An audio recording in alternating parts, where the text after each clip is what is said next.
Welcome to the Friday Game Night Pick'em Show here on AccessWDUN.com. Bo Wilson beside Jeff Hart. And as you see on the screen, Caleb Hutchins, fresh off his nap of about 2 minutes. How you doing, fellas? Oh, don't forget about Seth over there, too. He's on camera today. Hi, Seth. Hey, guys. Wow. What's happening, folks? I'm surprised. That little description of me was not a lie. Not a lie. I did. Gotcha. My phone just went off. I was laying down taking a nap. My phone goes off. We're doing a show. What show is this again? This would be the Pick'em Show. Right. I'm surprised Okay, that good to know. there's By, still. by the way, let's ask, how does the now, Caleb does the traffic reports of the morning. He's the traffic guy here, Right. and the sports reports of the morning on mornings on Main Street. So how does the nap affect your sleep later tonight? Oh, it's not great for it, but Yeah. at the same time, when you get up at 4 a.m. and then you get home at like noon or 1 o'clock, Yeah, you try not taking a nap. yeah. It's really difficult. I know. So I know where you're coming from. Yeah, that's and then you take the nap, and then according to how long you sleep, and then you can't go to sleep at night, so then you're up late again, and it just all repeats itself, right? it's an unhealthy, vicious cycle that I'm willingly taking part in. There you go. All right, guys, we move into week number 8 of high school football, and last week we had some technical issues on our show. This week, though, we are good to go, and I finished in the basement this week for the first time It's about time. in 8 weeks. It's about time. I mean, goodness. If Hey, Seth hadn't, congratulations to Seth. Yeah, What?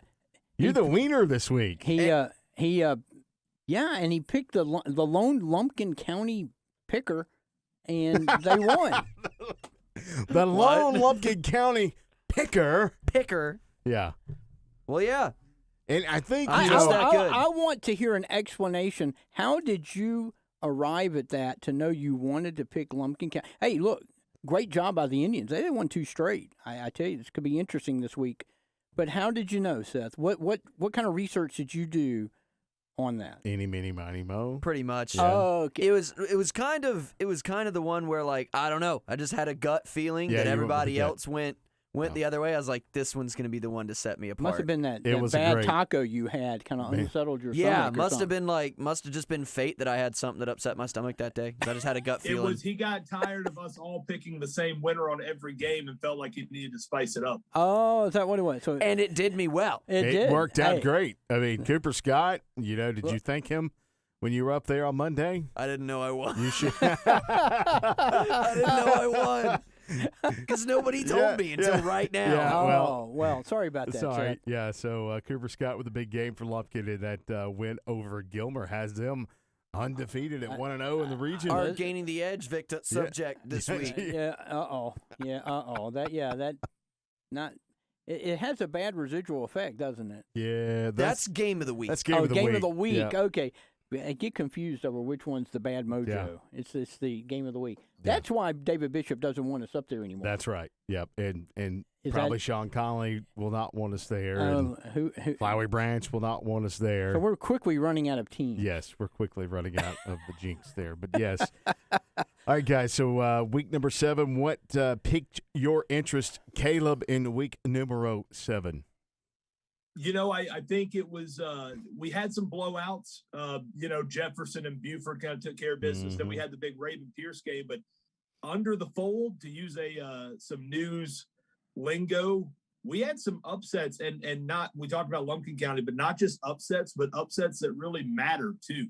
Like, Lumpkin County winning not only was a big win for them in an upset, but it gets them right into the mix of the playoff race. And the same thing for Jackson County too. Jackson County beating Loganville the way they did. It was a big win for them, but I think the way they won also is going to set them up. I think Jackson County can make a real run, not only the playoffs, but maybe even a home playoff seed down the stretch in 8-5-8. I would agree with you. Jackson County game definitely piqued my look. They are 2 plays from being undefeated and leading Region 8-5A. The Panthers are for real, and they've already gotten 2 of the top 3 teams out of the way. I think they hold their destiny. I think they have a shot to win the region title.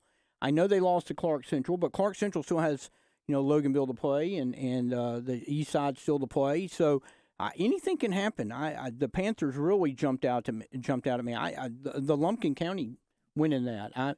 It's not that we don't expect a lot, but they're still building over there, and they got the one win, and we're like two in a row. 2 in a row now. I know, and going on the road and having to do that, or was that at home?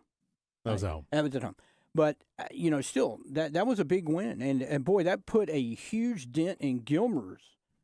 Thinking, they had Paul Standard, a new system. They were playing well out of the gate. They were coming into region play looking like, we got a shot at and they've lost 2 straight now. That really put a real crimp in their playoff. Well, what I thought was interesting was Rabun County going to Pierce County. It was number 1, 2A, number 3 or 4 in 3A. Defending state champ. And we've talked, over the last few years about Rabun getting past teams like that in the playoffs. They were able to finish against Pierce County, get that win. Huge win for them, a huge motivator on the road for them having to take that trip down to Pierce County. The other one that kind of makes that's really interesting is Region 6, 7A now, because you've got North Forsyth upsetting West Forsyth, Lambert upsetting Gainesville, and now all of a sudden it's still wide open. Even though you've got Denmark, I think, sitting at the top at 2-0, and then South Forsyth at 1-0, but that region is still wide open. Oh, it is. So those are the 2 things that really piqued my interest most in week number 7. Now, week number 8, when we take a look at that, there are a few games on the list. It's not as huge as some of the other weeks have been, but the biggest game on the slate, guys, North Oconee and Flowery Branch over in Bogart this week, and this one is really huge as far as keeping the home playoff game in your back pocket. And the winner of this game, I think, even though Cedar Shoals is sitting undefeated in the region, but they've got Jefferson this week, and of course Branch still has to play them, and I think North Oconee, but I think this one will go a long way to the winner of getting that home playoff game. Jeff? Yeah, I think you're absolutely right. I think these are – behind Jefferson, I think these are the 2 next best teams in this region right now. I think North Oconee kind of proved that with what they did to Chestatee last week. This is going to be a tough one for Flowery Branch. Going on the road, this was a double overtime game last year. Do I think North Oconee is as good as they were last year? No. I like Flowery Branch in this game, and I think this is kind of a statement game for Flowery Branch because the Gainesville game, I think, was disappointing for them. And then the Jefferson game, I think a lot of us figured Jefferson was going to win that game, and I don't think we were necessarily shocked with how it happened. But it's been a few weeks for Flowery Branch since they've really been in the conversation. If they could go down to Bogart and win, and let's say if they could win by a couple of scores, that could be a kind of a statement game for them heading into the 4A playoffs, because what's been the story with Flowery Branch every year in the playoffs? They get to the playoffs, they can win a playoff game, but they keep kind of butting their heads against these powerhouses in Class 4A, whether it be, Cartersville one year, whether it's Marist last year, whoever it is, they're going to have to win another one of those games this year in the postseason. They need some momentum. This could be a chance to start building that as you head down the home stretch of the season. Yeah. I would agree with that. Pretty much wholeheartedly. I think they had their statement win this year when they beat St. Pius on the road. Very similar. They know how to do this. They came from behind. I like Flowery Branch in this game as well. I'm not sure it's going to be as close, I think, as people think. Now, I saw North Oconee last week against Chestatee.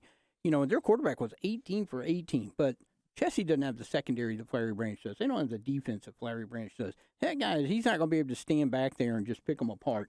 Flowery Branch can rush. They got a front 7. They can hold up that run game.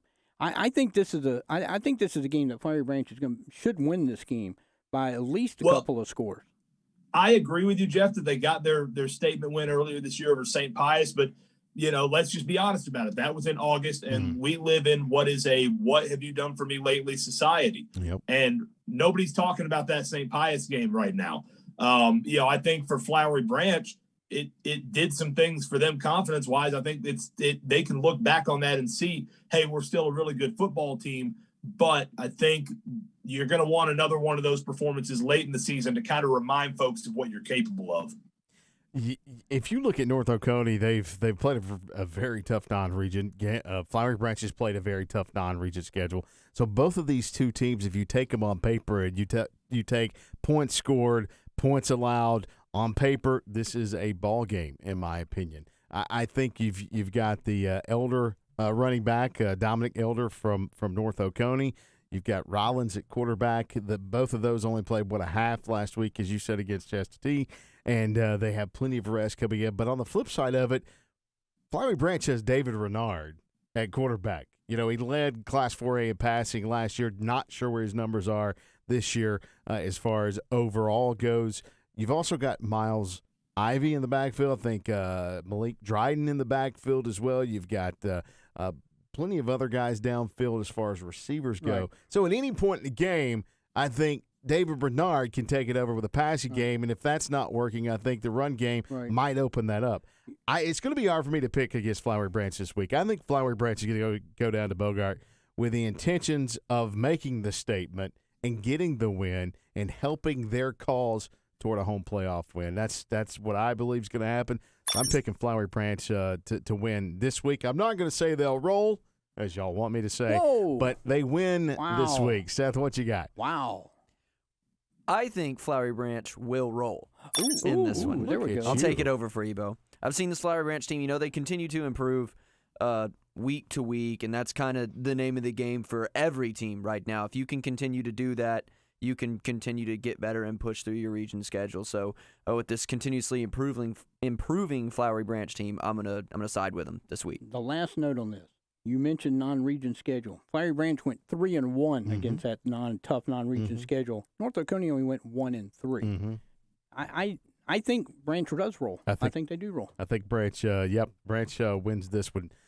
Okay, guys. So Jeff, Towns County trying to beat Commerce for the first time ever Friday up in beautiful Hiawassee.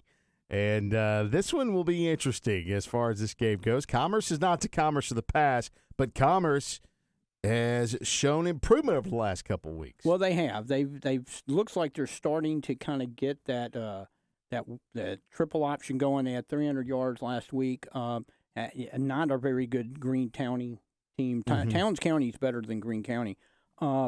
This has upset potential, I think. I think this is one of those games where, Commerce has owned this series. They're 25-0. They've never lost to Towns. They've only had 2 games in the entire history of this series that were decided by 14 points or less.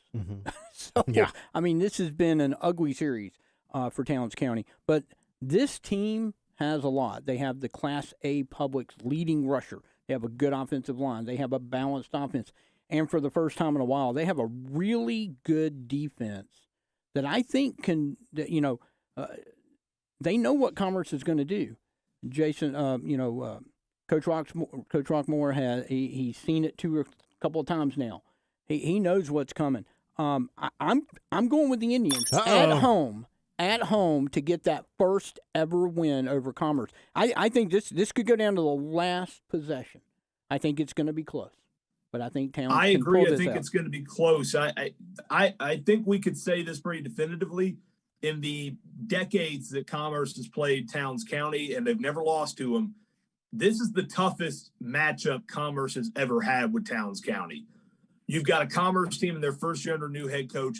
Yeah, they were able to get the offense rolling last week, but they are still trying to figure some things out. They're still very young. They're dealing with some injuries, and they're going up to a Towns County team that might be the best Towns County team I've seen, and it might be one of the best Towns County teams ever. And they got to go on the road to Hiawassee to play it. This is probably the toughest matchup in the series' history to date for Commerce.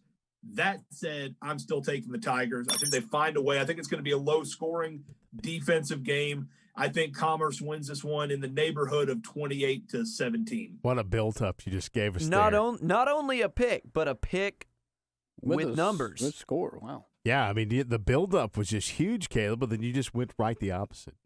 Yeah, Love that how you do that. Yeah. It's the misdirection. Yeah, I exactly. dig when you Yeah. It's that highway exit meme. That's yeah. Yeah. That's a Towns County. You're heading for it, and then Yeah, Commerce. I had my. It's actually kind of the opposite. I had my blinker on for a mile, and then I just didn't take the exit. Oh, wow. Yeah, you did. One of those guys. Yeah, you're that guy that Going none of us 50. like going in front of us. Going 50 in the fast lane. All right, so I agree with what. What did Seth make a pick? Oh yeah, Seth, you make. He your was in the pick. middle of My this. bad. Just forget about the guy behind the camera over here. Well, we try. We try. I Yeah, know. Sorry, It's okay. I thought you were gonna throw it out, but you didn't. But Not yet. I'm Who- making you wait on it. who you picking? Okay. I'm gonna go with this Towns County team as well. Whoa. Oh, yeah. Hey, I feel good now because he picked the biggest upset last week. I'm liking this a lot better. Boy, I'm struggling with this one. This is probably one of the hardest games to pick, I think. Well, you've got Commerce going up to Hiawassee. Now, granted, they've done it for 24 seasons or 24 games, and they've won all 24. So 25. Or 25, and then half of them, I guess, have been up in Hiawassee, and they've never lost up there, never lost at home. So obviously, the long road trip does not bother Commerce at all. But Towns County playing really well up until the point of Lincoln County, which now Kyle Oak still had over 100 yards rushing against Lincoln County last week. That was in that game. 23-12 in the third quarter last week. That was a much closer game than the score indicated. So, gosh, I'm going to go with Towns County. Look, they let me down last week. I picked them last week, but I'm going to pick them again. Towns County going to win in this one this week. Okay, let's go to Region 7-3A in what could be described as closest to a must-win situation it's a between must-win. two It teams. is a must-win. I didn't want to come out and say it, but It West is Hall, a must-win. White County, Seth, it's the battle of the Offers in Region 7-3A and the battle of the 1-4s overall. It's West Hall hosting White County. What do you got, Seth? Just throwing it to me there. Just throwing it to What you. you got, Seth? All right. These two teams are just struggling a little bit at the moment. There's no other way to. There's no two ways about it. Both teams are there's struggling not. at the moment. So is Seth. Yeah, Jeff. Who's your pick?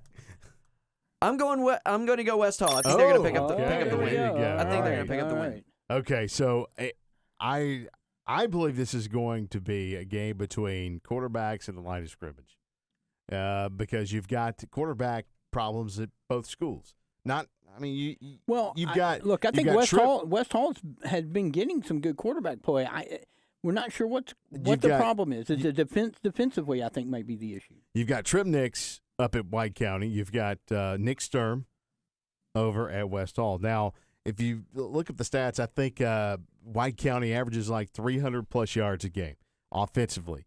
They have a problem getting in the end zone. Okay, they have a ton of weapons. Darius Cannon, Silas Mulligan. They have some big linemen up front. So you add all the Bryson Chronic, all those weapons into this, and yet they're only averaging like 18 points a game. Defensively, they're giving up 29. Turnovers have been a problem. On the flip side of it, West Hall the same, except a little bit less yardage per game by that offense. Again, I think it's going to come down to the line of scrimmage and quarterback play and who can make the plays at the end. I think White County is the better team. I'm going to go with White County this week. Look, Bo, I everything you just said, I think is absolutely true. I think the best particular unit on the field when they're playing up to their standards might be the West Hall defense.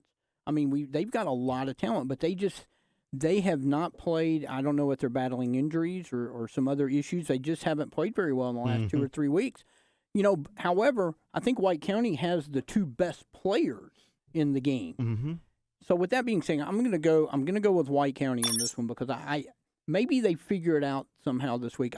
It might be a shootout. It could be. It might be. I know we're talking about offenses that have kind of struggled, but you got defenses that have kind of struggled as well. It might be. I mean, North Hall put 51 on White County last week. Wow! I don't think any of us saw that coming. No offense to North Hall. I just think, White County seems to be better than that. Mm-hmm. Look, this is huge. I think the loser of this probably is out of the playoffs already. Because I just think you've got to see what's going on in Region 7-3A right now. You got to, if you have any hopes of playoffs in 7-3A, if you're White County, you're West Hall, you have to win this game. Whatever it takes. I mean, I don't know if you have to pull a slap shot, and just These two teams, before Caleb goes, right. You pick White County, right? I'm picking White. Okay, so these two teams have left the basic same opponents, minus Dawson County for White. So West Hall at Dawson, at Gilmer, Lumpkin, White County. They're off next week at Lumpkin, Gilmer, and Bluff at home. I'll throw it to you, Caleb. Yeah, I completely agree. I think the team that loses this game, I don't see how they get into the postseason. I think the best player on the field for either team is Darius Cannon. Absolutely. I think both teams will have are having struggles, will continue to have struggles that they will work through in this game. I think it's probably a pretty evenly matched game, with the exception of Darius Cannon. And does West Hall have anybody that can really match him man to man on the outside? Can they keep him from making explosive plays? North Hall couldn't. I mean, even North Hall, who beat White County by 31 points, still gave up a 62-yard touchdown pass to Darius Cannon and a punt return for a touchdown to Darius Cannon. I think he's going to make a couple of explosive plays like that in this game, and I think that's going to be the catalyst for a White County win. Okay, guys, there you have it on our big three this week. Let's get to the rundown pick'ems, the rest of the Week 8 slate. So rapid fire. We'll start with a rapid fire. Right at the top of the list, Banks County at Union, Jeff. I'm going to go Union County. Union. I'm going to take Union also. Union for myself. All right. All right, let's go to Chestatee hosting East Hall. Chestatee. Yeah. Chestatee. Chestatee. I think I'm going to go Chestatee also.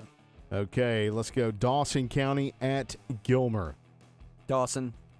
Dawson. I'll take Dawson. I'm going to go Dawson too.